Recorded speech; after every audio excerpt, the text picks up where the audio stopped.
നമസ്കാരം. PSC mentor maths ക്ലാസ്സിലേക്ക് എല്ലാവർക്കും സ്വാഗതം. നമ്മളിന്ന് നോക്കാൻ പോകുന്നത് PSC നേരത്തെ ചോദിച്ചിട്ടുള്ള 50ഓളം ക്വസ്റ്റ്യൻസ് ആണ്. അപ്പോൾ അതിനു മുന്നേ ഒരു കാര്യം നിങ്ങൾ ഓർമ്മിപ്പിക്കുകയാണ്. ഈ വരുന്ന ഡിസംബർ 13, 14, 15 തീയതികളിലായിട്ട് 10th പ്രിലിംസുമായി ബന്ധപ്പെട്ട ഒരു ഫ്രീ മോക്ക് ടെസ്റ്റ് നടക്കുന്നുണ്ട്. നിങ്ങൾക്ക് ഉടൻ തന്നെ ജോയിൻ ചെയ്യാവുന്നതാണ്. അതുമായി ബന്ധപ്പെട്ട ലിങ്ക് താഴെ കൊടുത്തിട്ടുണ്ട്. അപ്പോൾ നമുക്ക് ക്ലാസ്സിലേക്ക് കടക്കാം. അപ്പോൾ നമ്മൾ ആദ്യത്തെ ക്വസ്റ്റ്യൻ ആണ് 400നും 1100നും ഇടയ്ക്ക് 6ന്റെ എത്ര ഗുണിതങ്ങളുണ്ട് എന്ന്. അപ്പോൾ നമ്മൾ എന്താ ചെയ്യുന്നത്? 1100ൽ നിന്നും 400 കുറക്കുന്നു, 6 കൊണ്ട് ഹരിക്കുന്നു അല്ലേ? 1100ൽ നിന്നും 400 കുറക്കുന്നു, 6 കൊണ്ട് ഹരിക്കുന്നു. ചെയ്താൽ എത്ര കിട്ടും? ഇതാ 1100ൽ നിന്നും 400 പോയി കഴിഞ്ഞാൽ 700. 700നെ 6 കൊണ്ട് ഹരിച്ചു കഴിഞ്ഞാൽ എത്ര വരും? 116 എന്ന് വരും. 116. ഓപ്ഷൻ ബി ആയിരിക്കും ആൻസർ വരിക. ശ്രദ്ധിക്കുക, ഇതുപോലുള്ള ക്വസ്റ്റ്യൻസിന് വീണ്ടും ആവർത്തിക്കാൻ സാധ്യതയുള്ളതാണ്. രണ്ടാമത്തെ ക്വസ്റ്റ്യൻ, താഴെ കൊടുത്തിട്ടുള്ള സംഖ്യകളിൽ 12ന്റെ ഗുണിതം ഏത്? 12ന്റെ ഗുണിതം എങ്ങനെയാ കണ്ടുപിടിക്കുന്നത്? 4ന്റെ ഗുണിതമായിരിക്കണം, 3ന്റെ ഗുണിതമായിരിക്കണം അല്ലേ? 12 എന്ന് പറഞ്ഞാൽ എന്താ? 12 എന്ന് പറഞ്ഞു കഴിഞ്ഞാൽ 3 ഗുണിക്കണം 4 അല്ലേ? അപ്പോൾ ആ സംഖ്യ എന്തായിരിക്കണം? 4ന്റെ ഗുണിതമായിരിക്കണം, 3ന്റെ ഗുണിതമായിരിക്കണം അല്ലേ? 3ന്റെ ഗുണിതം എങ്ങനെയാ മനസ്സിലാക്കുന്നത്? അക്കങ്ങളൊക്കെ കൂട്ടിക്കഴിഞ്ഞാൽ 3ന്റെ ഗുണിതം കിട്ടുവാണെങ്കിൽ ആ സംഖ്യ എന്തായിരിക്കും? ആ സംഖ്യയെ നമുക്ക് 3 കൊണ്ട് പൂർണ്ണമായും ഹരിക്കാൻ പറ്റും അല്ലേ? അപ്പോൾ 4ന്റെ ഗുണിതമാണെന്ന് എങ്ങനെയാ മനസ്സിലാക്കുന്നത്? അവസാനത്തെ രണ്ടക്കം നോക്കിക്കഴിഞ്ഞാൽ അത് 4ന്റെ ഗുണിതമായിരിക്കണം ആണല്ലോ. അങ്ങനെ 4ന്റെ ഗുണിതം വരുന്ന ഏത് മാത്രമാണ്? 3816 മാത്രമാണ്. അപ്പോൾ നമ്മുടെ ഉത്തരം എ ആയിരിക്കും അല്ലേ? അപ്പോൾ മൂന്നാമത്തെ ക്വസ്റ്റ്യൻ നോക്കിയാലോ. 1നും 50നും ഇടയിൽ 6 കൊണ്ട് നിശേഷം ഹരിക്കാവുന്നതും അക്കങ്ങളുടെ തുക 6ആയി വരുന്നതുമായ എത്ര രണ്ടക്ക സംഖ്യകളുണ്ട് എന്നാ ചോദിച്ചിരിക്കുന്നത്. അപ്പോൾ എന്താ ചെയ്യേണ്ടത്? 1നും 50നും ഇടയിൽ അക്കങ്ങളുടെ തുക 6ആയിട്ട് വരുന്ന എത്ര സംഖ്യകളുണ്ടെന്ന് കണ്ടുപിടിക്കണം. അപ്പോൾ അക്കങ്ങളുടെ തുക 6 ആവണമെങ്കിൽ എന്താ ചെയ്യേണ്ടത്? ഓക്കെ, അക്കങ്ങളുടെ തുക 6 ആവണമെങ്കിൽ 1ഉം 5ഉം കൂട്ടണം, അല്ലെങ്കിൽ 5ഉം 1ഉം കൂട്ടണം. അടുത്തതോ 2ഉം 4ഉം കൂട്ടണം, അല്ലെങ്കിൽ 4ഉം 2ഉം കൂട്ടണം. അടുത്തതോ 3ഉം 3ഉം കൂട്ടിക്കഴിഞ്ഞാൽ 6ന്റെ തുകയാവും. പിന്നെ വരുന്നത് 6ഉം 0ഉം ആണ്. നമ്മളടുത്ത് ചോദിച്ചിരിക്കുന്നത് എന്താണ്? 1നും 50നും ഇടയിൽ എന്നാണ് ചോദിച്ചിരിക്കുന്നത്. 1നും 50നും ഇടയിൽ. അപ്പോൾ എന്ത് വരില്ല? 60 വരില്ല. ഇനി അടുത്തത് എന്ത് പറയുന്നുണ്ട്? 6 കൊണ്ട് നിശേഷം ഹരിക്കാവുന്നത് എന്ന് പറയുന്നുണ്ട്. 6 കൊണ്ട് നിശേഷം ഹരിക്കാവുന്നത് എന്ന് പറഞ്ഞാൽ എന്താ? 2 കൊണ്ടും ഹരിക്കാൻ പറ്റണം, 3 കൊണ്ടും ഹരിക്കാൻ പറ്റണം. അപ്പോൾ ഇവിടെ 2 കൊണ്ട് ഹരിക്കാൻ പറ്റാത്ത സംഖ്യകൾ ഏതൊക്കെയാ? ഒറ്റ സംഖ്യകളായിരിക്കും. 15 പോയി, 51 പോയി, 33 പോയി. ബാക്കി ആരുണ്ട്? 24ഉം 42. അപ്പോൾ ഉത്തരം 2 അല്ലേ? അടുത്ത ക്വസ്റ്റ്യൻ, 1 ലക്ഷത്തിൽ എത്ര ആയിരങ്ങളുണ്ട്? 1 ലക്ഷത്തിൽ എത്ര 1000 ഉണ്ട് അല്ലേ? അപ്പോൾ എന്താ ചെയ്യേണ്ടത്? 1 ലക്ഷത്തിനെ 1000 കൊണ്ട് ഹരിച്ചേക്കുക അല്ലേ? 3 0 അങ്ങ് പോയി, ബാക്കി എന്താ ഉള്ളത്? 100. അപ്പോൾ ഉത്തരം ഏതായിരിക്കും? ബി, 100 ആയിരിക്കും ഉത്തരം വരുന്നത്.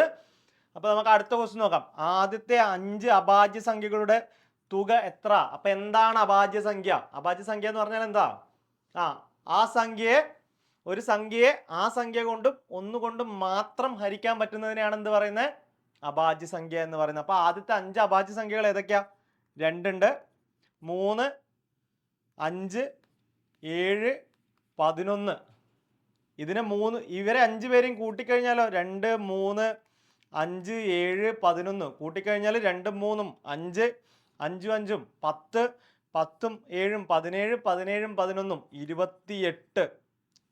ഉത്തരം ബി.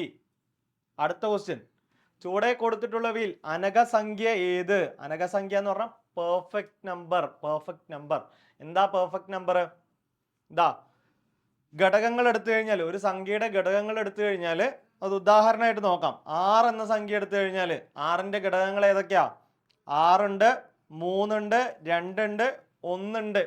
ഈ 6 ഒഴികെയുള്ള ബാക്കി ഘടകങ്ങളൊക്കെ കൂട്ടിക്കഴിഞ്ഞാൽ 6 എന്ന് കിട്ടുന്നുണ്ടെങ്കിൽ അതിനെന്ത് പറയും? പെർഫെക്റ്റ് നമ്പർ അല്ലെങ്കിൽ അനകസംഖ്യ എന്ന് പറയും. അപ്പോൾ ഇവിടെ നോക്കിയോ, 3, 2, 1 കൂട്ടിക്കഴിഞ്ഞാൽ എന്ത് കിട്ടും?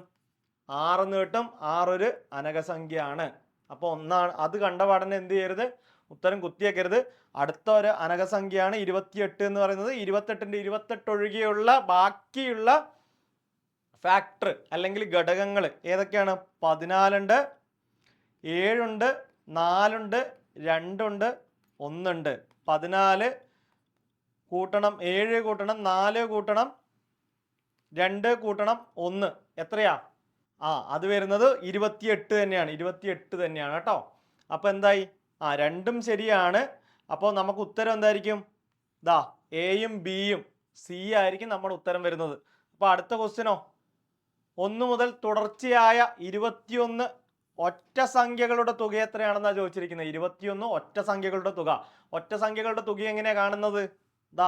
എൻ സ്ക്വയർ നമ്മൾ നേരത്തെ പഠിച്ചിട്ടുള്ളതാണ്. എൻ സ്ക്വയർ ആണ് ഒറ്റ സംഖ്യകളുടെ തുക കാണാൻ വേണ്ടിയിട്ടുള്ള ഇക്വേഷൻ എന്ന് പറയുന്നത്. അപ്പോൾ എൻ എന്ന് പറഞ്ഞു കഴിഞ്ഞാൽ 21. 21ന്റെ സ്ക്വയർ എത്രയാ? 21ന്റെ സ്ക്വയർ 441 അല്ലേ? ഇനി ഇരട്ട സംഖ്യകളുടെ ചോദിച്ചു കഴിഞ്ഞാൽ എന്തായിരിക്കും? n × n+1. ഓക്കെ. അടുത്തത് 1, 99 എന്നീ സംഖ്യകൾക്കിടയിലുള്ള 5ന്റെ ഗുണിതങ്ങളായ എല്ലാ എണ്ണൽ സംഖ്യകളുടെയും തുക എത്രയാണ് എന്നാ ചോദിച്ചിരിക്കുന്നത് അല്ലേ? അപ്പൊ എന്ത് കണ്ടുപിടിക്കണം? ആദ്യത്തെ 5ന്റെ ഗുണിതം ഏതാ? 5. 1 കഴിഞ്ഞാൽ ആദ്യം വരുന്ന 5ന്റെ ഗുണിതം ഏതാ? 5. 99ന് തൊട്ട് താഴെയുള്ള 5ന്റെ ഗുണിതം ഏതാ? 95 അല്ലേ?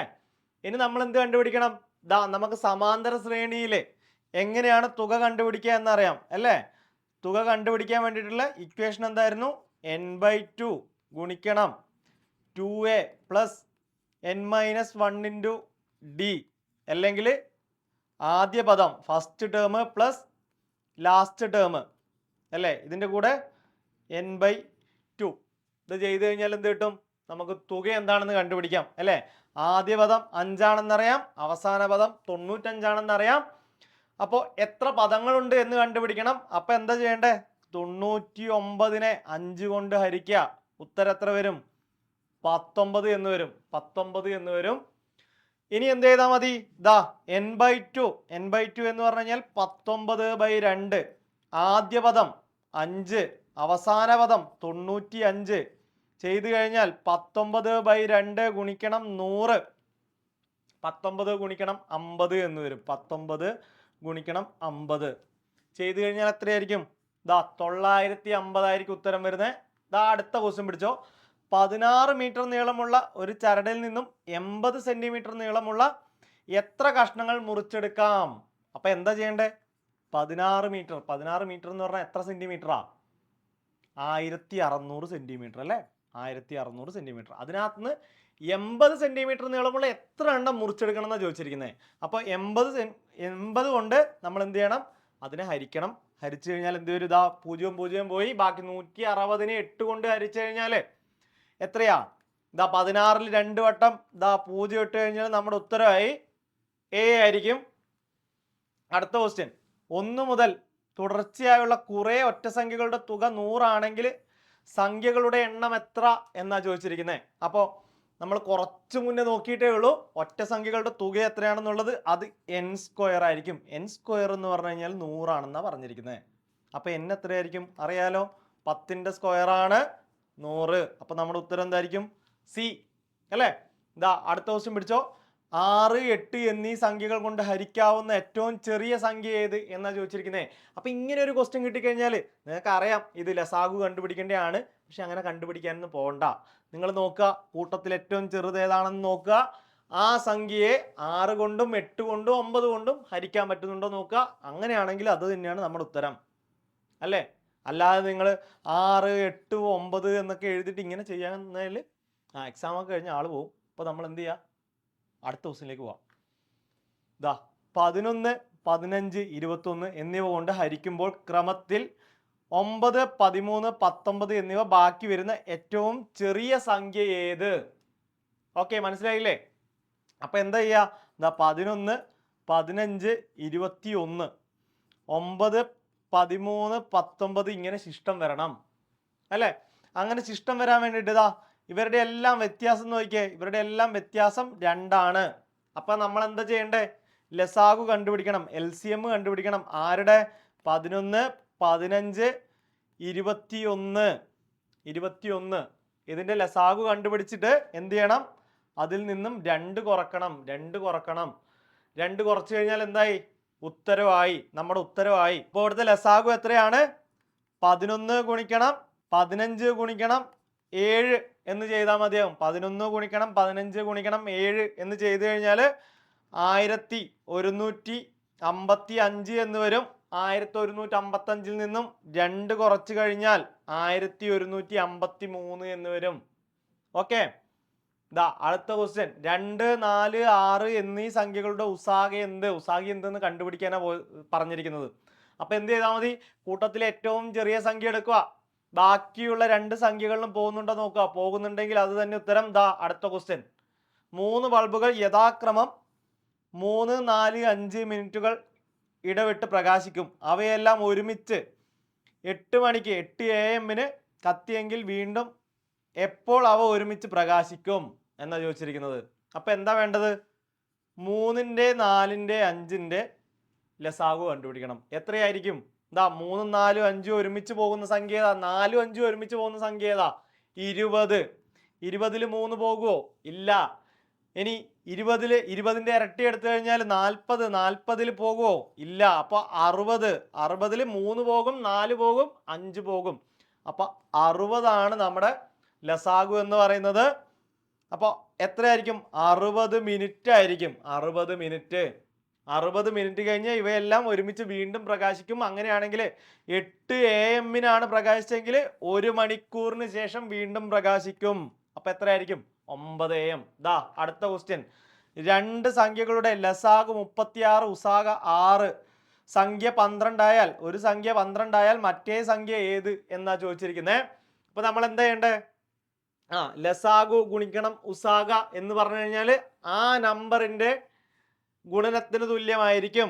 അതായത് ഒന്നാമത്തെ നമ്പർ n1 രണ്ടാമത്തെ നമ്പർ n2 ആയിക്കഴിഞ്ഞാൽ അത് തമ്മിൽ ഗുണിക്കുന്നതും ഈ 2 നമ്പറിന്റെ ലസാഗുവും ഉസാഗയും തമ്മിലുള്ള ഗുണനഫലവും തുല്യമായിരിക്കും എന്നാ പറഞ്ഞിരിക്കുന്നത്. അല്ലേ? ഓർത്തിരുന്നോ? വളരെ അത്യാവശ്യമായിട്ടുള്ള ഒരു ക്വസ്റ്റ്യൻ ആണ്, ഒരു ഇക്വേഷൻ ആണ്. അല്ലേ? അപ്പൊ എന്ത് ചെയ്യാം? 36 ഗുണിക്കണം 6 എന്ന് പറഞ്ഞു കഴിഞ്ഞാൽ 12 ഗുണിക്കണം n2 ആയിരിക്കും. അപ്പൊ നമുക്ക് എങ്ങനെ കണ്ടുപിടിക്കാം? n2 എന്ന് പറഞ്ഞു കഴിഞ്ഞാൽ 36 ഗുണിക്കണം 6/12. 6 12ൽ 2 പ്രാവശ്യം 36 2ഉം സിംപ്ലിഫൈ ചെയ്ത് കഴിഞ്ഞാൽ നമുക്ക് എന്ത് വരും? 18 എന്ന് വരും. 18.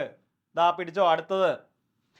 24 മീറ്ററും 16 മീറ്ററും നീളമുള്ള 2 PVC പൈപ്പുകൾ ഒരേ നീളത്തിലും പരമാവധി നീളത്തിലും മുറിക്കണം. ഓരോ കഷ്ണത്തിന്റെയും പരമാവധി നീളം എത്രയായിരിക്കും എന്നാ ചോദിച്ചിരിക്കുന്നത്. അപ്പൊ നമ്മൾ എന്താ ചെയ്യേണ്ടത്?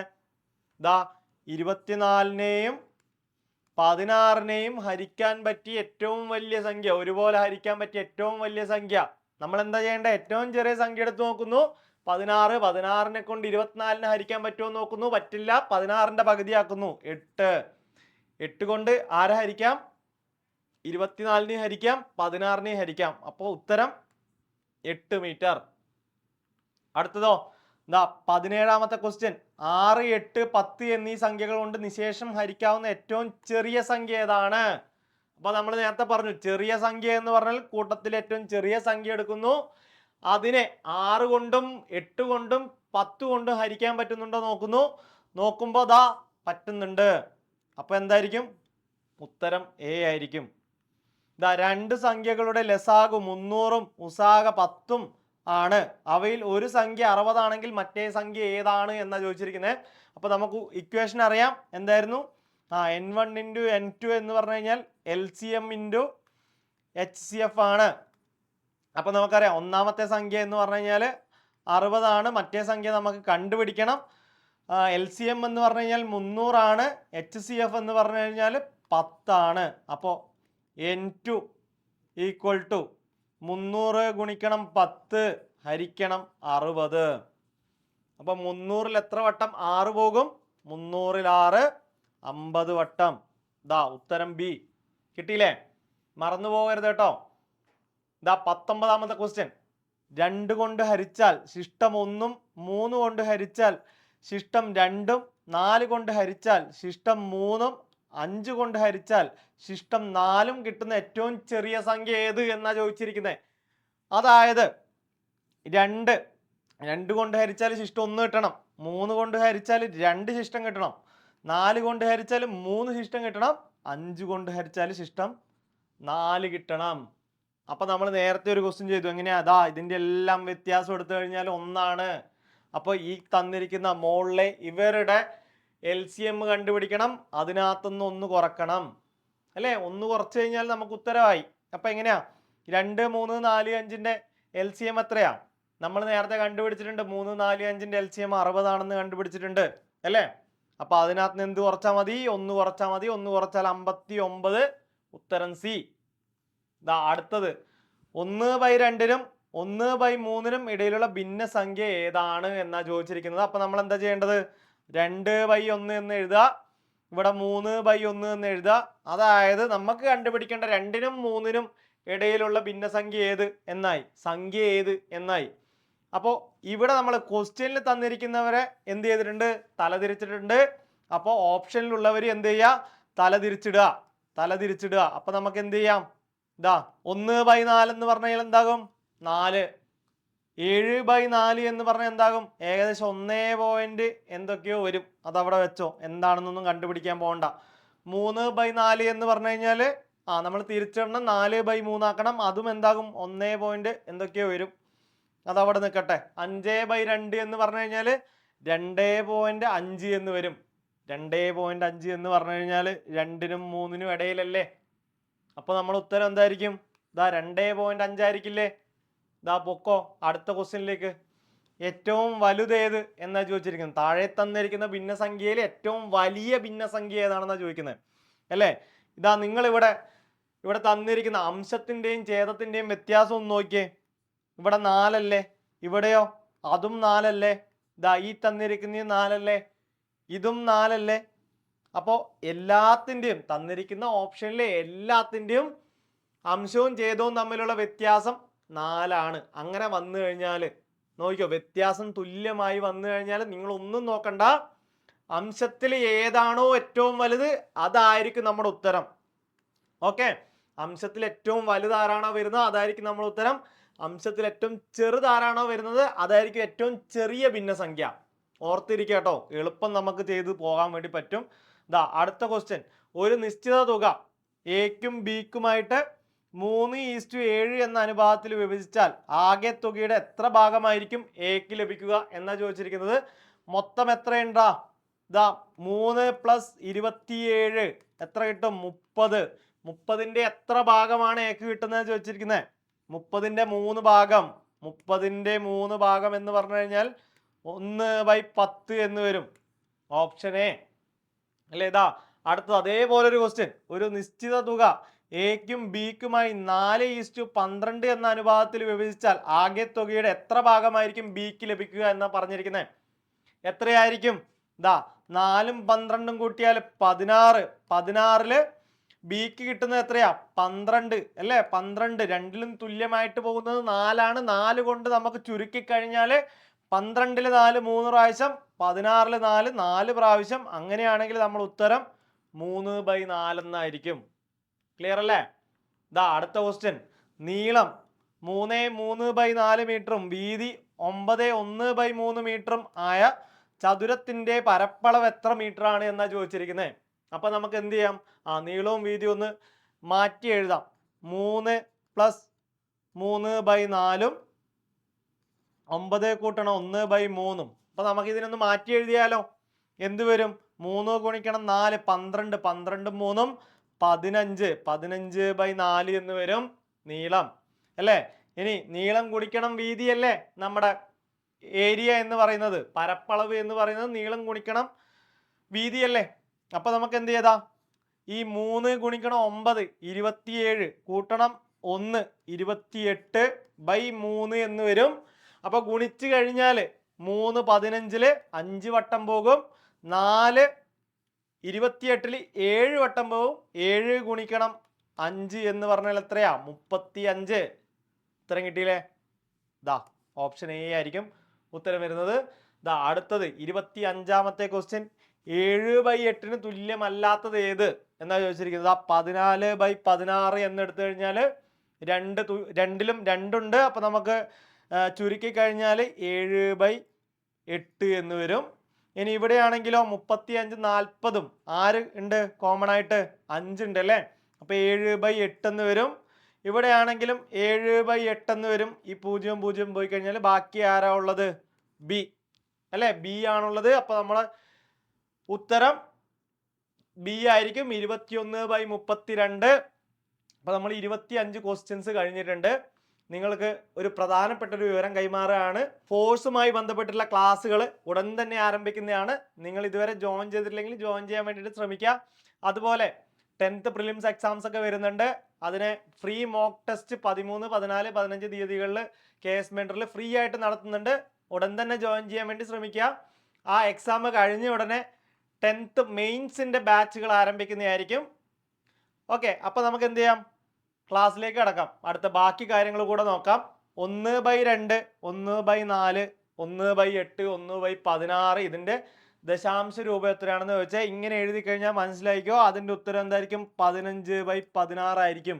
ഇനി ഇവിടെ ഒരു 1/32 കൂടെ വന്നിട്ടുണ്ടെങ്കിലോ അതിനുത്തരം 31/32 ആയിരിക്കും. ഇനി ഇവിടെ ഒരു 1/64 കൂടെ വന്നിട്ടുണ്ടെങ്കിലോ 63/64 ആയിരിക്കും. ഓക്കെ, അത് ഓർത്ത് വെച്ചോ.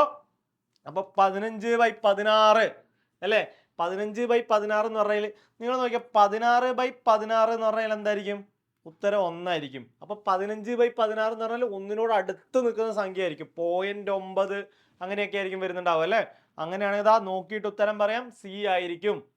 ഇതാ അടുത്ത ക്വസ്റ്റ്യനിലേക്ക് നോക്കോ.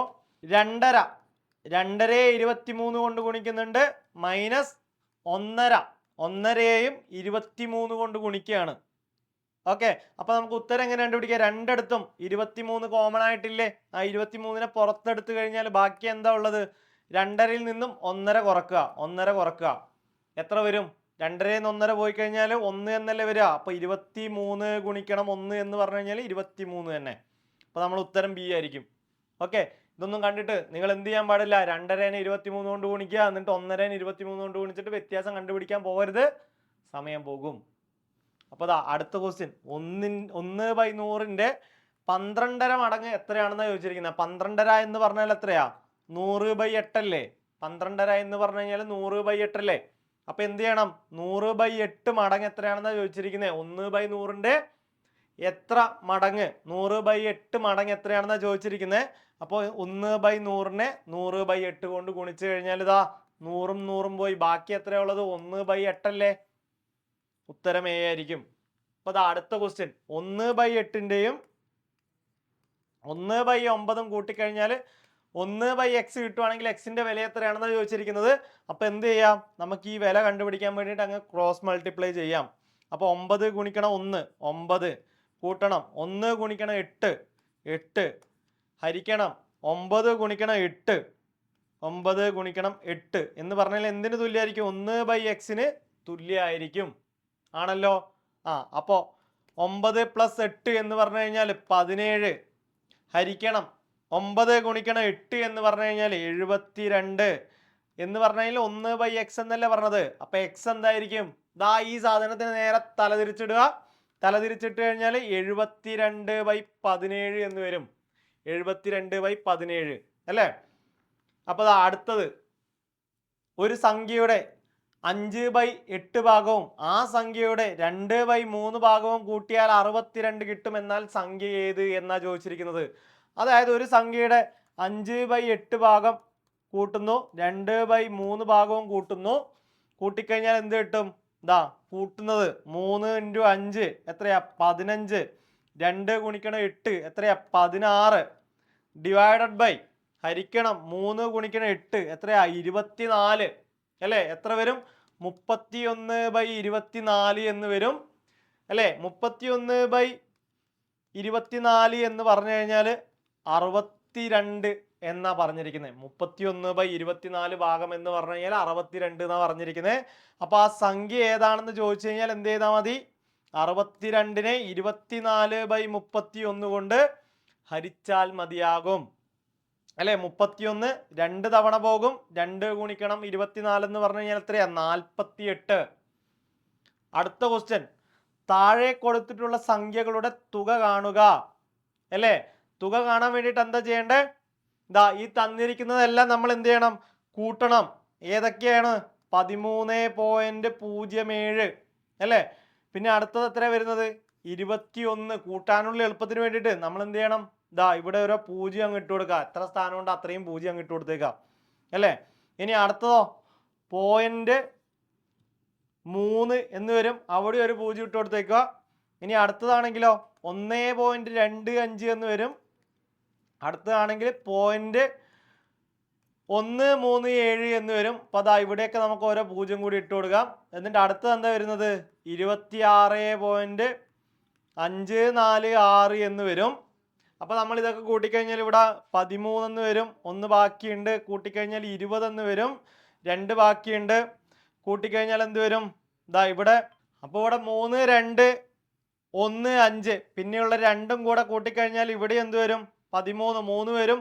ഇവിടെ അവസാനം എന്ത് വരും? ഇവിടെ 2 വരും, ഇവിടെ 6 എന്ന് വരും. നമ്മുടെ ഉത്തരം എന്തായിരിക്കും? 62.303 എന്ന് വരും അല്ലേ. അപ്പോൾ അടുത്ത ക്വസ്റ്റ്യൻ, 20.009 എത്ര കൂട്ടിയാൽ 50 കിട്ടും? അപ്പോൾ ഈ ഒരു ക്വസ്റ്റ്യൻ കണ്ടുപിടിക്കാൻ നേരെ ഓപ്ഷനിലേക്ക് പോവുക. ഇവിടെ എത്ര സ്ഥാനങ്ങളുണ്ട്? 3 സ്ഥാനങ്ങളുണ്ട് അല്ലേ. അപ്പോൾ ക്വസ്റ്റ്യനിൽ എന്തുണ്ടാകും? 3 സ്ഥാനങ്ങളുള്ളതായിരിക്കും കൂട്ടുന്നത്. അപ്പോൾ നമ്മുടെ ഉത്തരം എന്തായി? ഇതാ ഒറ്റയടിക്ക് കണ്ടുപിടിച്ചു. കൂട്ടാനും കുറക്കാനും ഒന്നും പോണ്ട. സാധാരണ എങ്ങനെയാ ചെയ്താ 50.000 എന്നിടും, 20.009 എന്നിടും, കുറക്കും. ഇതാ ഇവിടുന്ന് ഇവിടെ എന്ത് വരും? 1 എന്ന് വരും, ഇവിടെ 9 വരും, ഇവിടെ 9 വരും, പോയിന്റ് ഇവിടെ 9 വരും, ഇവിടെ 2 വരും. ഇങ്ങനെയാണ് കണ്ടുപിടിക്കുന്നത്. അങ്ങനെയൊന്നും ചെയ്യാൻ പോണ്ട, നിങ്ങൾ നേരെ എങ്ങോട്ട് പോയാൽ മതി? ഓപ്ഷനിലേക്ക് പോയാൽ മതി. ഇതാ അടുത്ത ക്വസ്റ്റ്യൻ, 1.72ന്റെ പകുതിയോട് 0.42ന്റെ 3 കൂട്ടിയാൽ എത്ര? അപ്പൊ എന്ത് ചെയ്യാ? 172ന്റെ പകുതി, 172ന്റെ പകുതി എത്രയാ? 86. എത്ര സ്ഥാനങ്ങളുണ്ട്? 2 സ്ഥാനങ്ങൾ അല്ലേ. അത് അതുപോലെ എഴുതി. ഇനി 42ന്റെ 3 എത്രയാ? 42ന്റെ 3 14. എത്ര സ്ഥാനങ്ങളുണ്ട്? 2 സ്ഥാനങ്ങളുണ്ട് അല്ലേ. അത് നമ്മൾ അങ്ങനെ തന്നെ എഴുതി. ഈ 0.86ന്റെ കൂടെ 0.14 കൂട്ടിക്കഴിഞ്ഞാൽ 1 എന്ന് കിട്ടും. ഉത്തരം എ. അപ്പൊ അത് അടുത്തത് ഇതാ ഇതൊക്കെ കൂട്ടിക്കഴിഞ്ഞാൽ എന്ത് വരും? 617 കൂടെ 6.017. അപ്പൊ നമുക്ക് തൽക്കാലം ഇവിടെ 00 ഇട്ട് കൊടുക്കാം. ഇവിടെ എന്ത് വരും? ഇതാ 6.617. അടുത്തത് 6.0017. അപ്പൊ നമ്മൾ എന്ത് ചെയ്യുക? ഇതൊക്കെ അങ്ങോട്ട് കൂട്ടുക. കൂട്ടിക്കഴിഞ്ഞാൽ എന്ത് വരും? ഇതാ അവസാനം 7 വരും. 7 വരുമ്പം തന്നെ നമുക്ക് എന്ത് പറയാം? ഇതായിരിക്കാം ഉത്തരം എന്ന് പറയാം. ബട്ട് ഇവിടെ എന്തുണ്ട്? ഇവയൊന്നുമല്ല എന്നൊരു ആൻസർ ഉള്ളത് കാരണം നമ്മൾ എന്ത് ചെയ്യണം? അത് കൂട്ടിയിട്ട് ചെയ്ത് നോക്കണം. ഓക്കെ, ഇവയൊന്നുമല്ല എന്നുള്ളത് കാരണം അത് ചെയ്ത് നോക്കണം. ചെയ്ത് കഴിഞ്ഞാൽ നിങ്ങൾക്ക് എന്ത് കിട്ടും? 629.635 എന്ന് കിട്ടും. സി എന്ന് കിട്ടും ഉത്തരം. ഓക്കെ, ഇതാ അടുത്ത ക്വസ്റ്റ്യൻ, 1.004 നിന്നും 0.0542 കുറക്കുകയാണ്. അങ്ങനെയാണെങ്കിൽ ഉത്തരം എത്രയായിരിക്കും? നമുക്ക് ചെയ്തു നോക്കാം. 1.004 നിന്നും 0.0542 കുറക്കുന്നു. ഇതാ ഇവിടെ എന്ത് വരും? 8 വരും, ഇവിടെ 9 വരും, ഇവിടെ 4 വരും, ഇവിടെ എന്ത് വരും? 9 വരും. ഉത്തരം 9498. 0.9498 സി ആയിരിക്കും. ഇതാ അടുത്തതാണെങ്കിലോ 0.2നെ 0.4 കൊണ്ട് 0.02നെ 0.4 കൊണ്ടും 0.1 കൊണ്ടും ഗുണിക്കുകയാണ്. അപ്പൊ നിങ്ങൾ നോക്കിയേ, ഇവിടെ 2 ദശാംശ സ്ഥാനങ്ങൾ, ഇവിടെ 1 ദശാംശ സ്ഥാനം, ഇവിടെ 1 അല്ലേ. ഇതെല്ലാം കൂട്ടിക്കഴിഞ്ഞാൽ 2 കൂട്ടണം 1 കൂട്ടണം 1 എന്ന് പറഞ്ഞു കഴിഞ്ഞാൽ 4 ആയിരിക്കും. ആണല്ലോ. ഇതാ 4 ദശാംശ സ്ഥാനങ്ങൾ എവിടെയാ വരുന്നത്? എയിലല്ലേ അല്ലേ. 4 ദശാംശ സ്ഥാനങ്ങൾ വരുന്നത് എയിലാണ്. അപ്പൊ ഉത്തരം എ ആണ്. വേറൊന്നും ചെയ്യാൻ പോണ്ട. ഇതാ ഇത് നോക്കിക്കോ, ഇത് കണ്ടാൽ തന്നെ നമുക്ക് ഉത്തരം കിട്ടണം. എന്താണ്? a+b² എന്നുള്ളൊരു ഫോർമാറ്റിലല്ലേ ഉള്ളത്. a+b² എന്നുള്ള ഫോർമാറ്റിലല്ലേ ഉള്ളത്. അപ്പൊ എന്തായിരിക്കും? ആദ്യം നമ്മൾ a+b കണ്ടുപിടിക്കണം. എ എന്ന് പറഞ്ഞു കഴിഞ്ഞാൽ 0.32 ആയിരിക്കും. ബി എന്ന് പറഞ്ഞു കഴിഞ്ഞാൽ 0.68 ആയിരിക്കും. 0.68 കൂട്ടിക്കഴിഞ്ഞാൽ എന്ത് വരും? 1 വരും. 1ന്റെ സ്ക്വയർ എത്രയാ? 1 അല്ലേ? ദാ കിട്ടി. അടുത്ത question. Root x plus root 49 എന്ന് പറഞ്ഞാൽ 8.2 ആണ്. അങ്ങനെയാണെങ്കിൽ എക്സിന്റെ വില എത്രയാണ് ചോദിച്ചിരിക്കുന്നത്? അപ്പൊ റൂട്ട് 49 എന്ന് പറഞ്ഞു കഴിഞ്ഞാൽ നമുക്കറിയാം 7 ആണ്. റൂട്ട് എക്സിന്റെ കൂടെ 7 കൂട്ടിക്കഴിഞ്ഞാൽ 8.2 എന്ന് കിട്ടും. അപ്പൊ റൂട്ട് എക്സിന്റെ വില എത്രയാ? 8.2ൽ നിന്നും 7 കുറച്ചാൽ പോരെ? എത്ര വരും? 1.2 ആയിരിക്കും അല്ലേ? അപ്പോൾ റൂട്ട് എക്സ് എന്ന് പറഞ്ഞു കഴിഞ്ഞാൽ 1.2 ആണെന്ന് കിട്ടി. നമുക്ക് എന്ത് കണ്ടുപിടിക്കണം? എക്സ് കണ്ടുപിടിക്കണം. എന്താ വേണ്ടേ? രണ്ട് സ്ഥലത്തും സ്ക്വയർ എടുക്കുക. റൂട്ട് എക്സിന്റെ സ്ക്വയർ എക്സ് തന്നെ. 1.2ന്റെ സ്ക്വയർ കണ്ടുപിടിക്കാൻ അറിയില്ല, പേടിക്കേണ്ട. 12ന്റെ സ്ക്വയർ 144 അല്ലേ? സ്ക്വയർ എടുക്കുന്നതിന് മുന്നേ ഒരു ദശാംശ സ്ഥാനമാണുള്ളത്. അങ്ങനെയാണെങ്കിൽ സ്ക്വയർ എടുത്തു കഴിഞ്ഞാൽ 2 സ്ഥാനങ്ങൾ ഇടണം. നമ്മുടെ ഉത്തരവായി 1.44. അത് അടുത്ത ക്വസ്റ്റ്യൻ. ചുവടെ കൊടുത്തിട്ടുള്ള സംഖ്യകളിൽ പൂർണ്ണവർഗ സംഖ്യയാകാൻ സാധ്യതയില്ലാത്തത് ഏത്? ഓക്കെ, നിങ്ങൾക്ക് എന്തറിയാം? 5ന്റെ സ്ക്വയർ അറിഞ്ഞൂടെ? 25 ആണെന്ന്. അപ്പൊ 50ന്റെ സ്ക്വയർ എത്രയായിരിക്കും?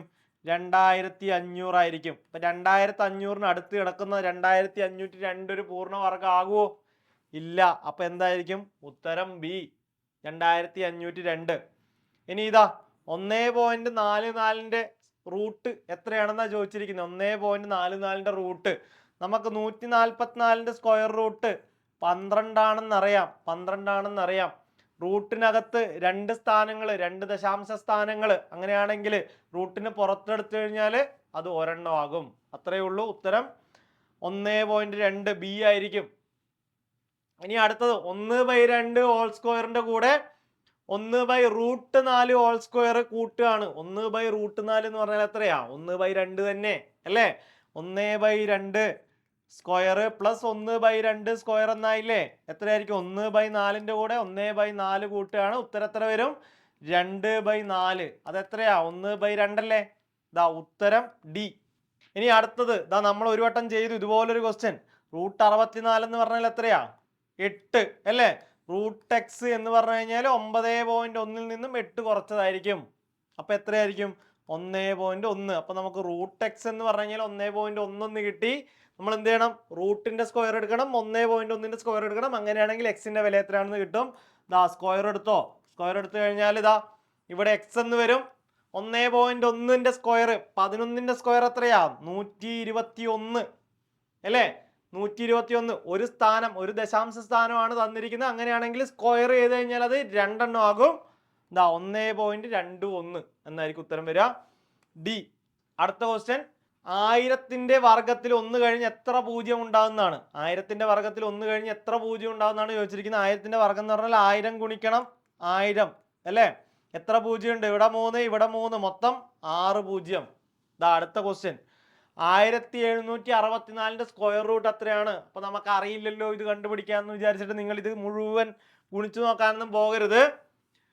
നിങ്ങൾക്ക് 1600 എന്ന് പറഞ്ഞ ഏതിന്റെ സ്ക്വയർ ആണെന്ന് അറിയാം. ഇനി അറിഞ്ഞില്ലെങ്കിലും കുഴപ്പമില്ല. 16 എന്തിന്റെ സ്ക്വയർ ആണ്? 4ന്റെ സ്ക്വയർ ആണ്. അപ്പോൾ 1600 40ന്റെ സ്ക്വയർ ആയിരിക്കും. ഈ 1600-നേക്കാളും മുകളിലല്ലേ 1764? അപ്പൊ എന്ത് ചെയ്യാം? 1764 എന്ന് പറഞ്ഞു കഴിഞ്ഞാൽ 40ന് മുകളിലുള്ള ഏതോ ഒരു സംഖ്യയുടെ സ്ക്വയർ ആണ് അല്ലേ? അപ്പൊ 40ന് മുകളിൽ ഏത് സംഖ്യ ഇവിടെ ഉള്ളത്? 42 മാത്രമല്ലേ ഉള്ളൂ. അപ്പൊ അതാണ് ഉത്തരം. വേറെ ഒന്നും ചെയ്യാനൊന്നും പോകരുത്. ഇതാ അടുത്തത് 0.0064ന്റെ സ്ക്വയർ റൂട്ട് എത്രയാണെന്നാണ് ചോദിച്ചിരിക്കുന്നത്. അപ്പൊ ഇവിടെ 4 ദശാംശ സ്ഥാനങ്ങളുണ്ട്. റൂട്ടിന് പുറത്തേക്ക് എടുക്കുന്ന സമയത്ത് എത്രയാകും? അത് 2 എണ്ണം ആകും. 64 എന്ന് പറഞ്ഞാൽ 8ന്റെ സ്ക്വയർ ആണ്. അപ്പോൾ 8.08 ആയിരിക്കും ഉത്തരം വരിക. അതാ അടുത്തത്. 4 കുട്ടികൾക്ക് ശരാശരി 7 വയസ്സ്. അഞ്ചാമതൊരു കുട്ടി കൂടി ചേർന്നാൽ ശരാശരി 6 വയസ്സ്. അഞ്ചാമന്റെ വയസ്സെത്ര എന്നാ ചോദിച്ചിരിക്കുന്നത്. അപ്പോൾ 4 കുട്ടികളുടെ ശരാശരി 7 എന്ന് എഴുതി. അപ്പൊ ഇനി എന്താ ചെയ്യുന്നത്? അഞ്ചാമതൊരാൾ കൂടി ചേർന്നാൽ ശരാശരി വയസ്സ് 6 ആകുന്നു. അതായത് 1 കുറയുന്നു. ആ കുറയുന്ന ഒന്നിനെ നമ്മൾ ഇവിടെ എഴുതി. ഇനി അഞ്ചാമതൊരാൾ കൂടി വന്നു എന്നല്ലേ പറഞ്ഞത്. അപ്പൊ മൊത്തം എത്ര ആളായി? 5 ആയി. അപ്പോൾ 1നെ 5 കൊണ്ട് ഗുണിക്കുക. നിങ്ങൾ ഉത്തരം 7 കുറക്കണം 5 2 ആയിരിക്കും. എ ആയിരിക്കും ഉത്തരം. ഇനി അടുത്താണെങ്കിലോ, ആദ്യത്തെ 200 എണ്ണൽ സംഖ്യകളുടെ ശരാശരി എത്ര എന്നാണ് ചോദിച്ചിരിക്കുന്നത്. ആദ്യത്തെ 200 എണ്ണൽ സംഖ്യകളുടെ ശരാശരി എത്ര എന്നാണ് ചോദിച്ചിരിക്കുന്നത്. എന്തായിരിക്കും? n+1/2 എന്നായിരിക്കും ഉത്തരം വരിക. അപ്പോൾ n+1/2 എന്ന് പറഞ്ഞു കഴിഞ്ഞാൽ ഇതാ 200 കൂടെ ഒന്നുകൂടെ ചേർത്ത് 2 കൊണ്ട് ഹരിച്ചു കഴിഞ്ഞാൽ എത്രയായിരിക്കും? 201/2 100.5 അല്ലേ? ഇതാ ഉത്തരം എ ആണ്. അടുത്തത് 48ാമത്തെ ക്വസ്റ്റ്യൻ. 12 സംഖ്യകളുടെ ശരാശരി 20 ആണ്. ഒരു സംഖ്യ കൂടി ചേർത്തപ്പോൾ ശരാശരി 19 എന്ന് കിട്ടിയെങ്കിൽ കൂട്ടിച്ചേർത്ത സംഖ്യ ഏത്? അല്ലേ? 12 സംഖ്യകളുടെ ശരാശരി 20. ഇനി എന്ത് ചെയ്തേ? പുതിയ ഒരു സംഖ്യ കൂടി വന്നപ്പോൾ എന്താ സംഭവിക്കുന്നത്? ശരാശരി 1 കുറയാണ് ചെയ്യുന്നത് അല്ലേ? അപ്പൊ ശരാശരി 1 കുറയാണ് ചെയ്യുന്നത്. അപ്പൊ എന്ത് ചെയ്യാ? കുറക്കണം 1 എന്നിട്ടു, എന്നിട്ട് നേരെ 19 എന്നൊന്നും വിചാരിക്കരുത്. എന്ത് ചെയ്യാ? എത്ര സംഖ്യകളായി ഒരെണ്ണം കൂടി ചേർത്തപ്പോ? നേരത്തെ 12 എണ്ണം ഉണ്ടായത്, ഇപ്പൊ 13 എണ്ണായി. 13 കൊണ്ട് ഗുണിക്കുക ചെയ്തു കഴിഞ്ഞാൽ എന്ത് വരും? 20 കുറക്കണം 13 എന്ന് വരും. ഉത്തരം 7 ആയിരിക്കും. 7 ആയിരിക്കും അല്ലേ? ദാ സി. എല്ലാ ക്വസ്റ്റ്യനും നമുക്ക് ഒരുപോലെ ചെയ്തെടുക്കാൻ വേണ്ടിയിട്ട് പറ്റും. 3 പേരുടെ ശരാശരി വയസ്സ് 13 അല്ലേ? അപ്പൊ ഞാൻ എന്ത് എഴുതി? 3 പേരുടെ വയസ്സ് 13. ഇതിൽ 2 പേരുടെ ശരാശരി വയസ്സ് 14. അപ്പൊ മൂന്നാമന്റെ വയസ്സ് എത്ര എന്നാ ചോദിച്ചിരിക്കുന്നത്. ഇത് നേരത്തെ ചെയ്ത അതേ ക്വസ്റ്റ്യൻ തിരിച്ചു ചോദിച്ചേക്കല്ലേ? 2 പേരുടെ ശരാശരി 14. മൂന്നാമതൊരാൾ വന്നപ്പോൾ വയസ്സ് 13 ആയി. ശരാശരി വയസ്സ് 13 ആയി. അതായത് 1 കുറഞ്ഞു. എത്ര ആളുണ്ട് മൊത്തം? 3 ആള്. ചെയ്തു കഴിഞ്ഞാൽ 14 കുറക്കണം 3 ചെയ്തു കഴിഞ്ഞാൽ 11. ഉത്തരം ബി ആയിരിക്കും. ഇതാ അടുത്തത്. 50 പേരുടെ ശരാശരി ഭാരം 40 കിലോഗ്രാം ആകുന്നു. സംഘത്തിൽ നിന്ന് ഒരാൾ പോയപ്പോൾ ശരാശരി 1 കുറഞ്ഞാൽ പോയ ആളിന്റെ ഭാരം എത്രയാണെന്ന് ചോദിച്ചിരിക്കുന്നത്. അപ്പൊ നമ്മൾ എന്ത് ചെയ്യാ? ശരാശരി ഭാരം 40. അപ്പൊ ഒരാൾ പോകുമ്പോൾ ശരാശരി കുറയുക ചെയ്യുന്നത്. അപ്പൊ പോയ ആൾക്ക് എന്തായിരിക്കും? ഭാരം കൂടുതലായിരിക്കും അല്ലേ? അപ്പൊ എന്ത് ചെയ്യണം? കൂട്ടണം അല്ലെ? പോയ ആളുടെ ഭാരമാണ് കണ്ടുപിടിക്കുന്നത്. അയാൾക്ക് ഭാരം കൂടുതലായതുകൊണ്ടാണ് ബാക്കിയുള്ളവരുടെ ശരാശരി കുറഞ്ഞത് ആണല്ലോ. അങ്ങനെയാണെങ്കിൽ നമ്മൾ എന്ത് ചെയ്യുക? കൂട്ടണം എന്ന ചിഹ്നം ഇടണം. എത്ര കുറഞ്ഞു? 1 കുറഞ്ഞു. എത്ര പേരുടെ കുറഞ്ഞു? 50 പേരെ ഉണ്ടായിരുന്നത്. ഇപ്പൊ ഒരാൾ പോയി 49 പേരുടേത് കുറഞ്ഞു. അപ്പൊ 49. 40 കൂട്ടണം 49 ചെയ്തു കഴിഞ്ഞാൽ എത്രയാ? 89 ആയിരിക്കും ഉത്തരം വരിക. അപ്പൊ നമ്മൾ ഇത്രയും ക്വസ്റ്റ്യൻസ് പഠിച്ചല്ലോ. കാര്യങ്ങളൊക്കെ കൃത്യമായിട്ട് ചെയ്തു നോക്കുക. അപ്പൊ നിങ്ങൾക്ക് ഒന്നുകൂടി ഓർമ്മിപ്പിക്കുകയാണ്, നമ്മുടെ ഫോഴ്സിന്റെ ബാച്ച് ആരംഭിക്കുകയാണ്. അപ്പോൾ നിങ്ങൾ ജോയിൻ ചെയ്തതിൽ ഉടൻ തന്നെ ജോയിൻ ചെയ്യുക. അതുപോലെ 10th പ്രിലിംസുമായി ബന്ധപ്പെട്ട് 13, 14, 15 തീയതികളിൽ ഒരു ഫ്രീ മോക്ക് ടെസ്റ്റ് നടത്തുന്നുണ്ട്.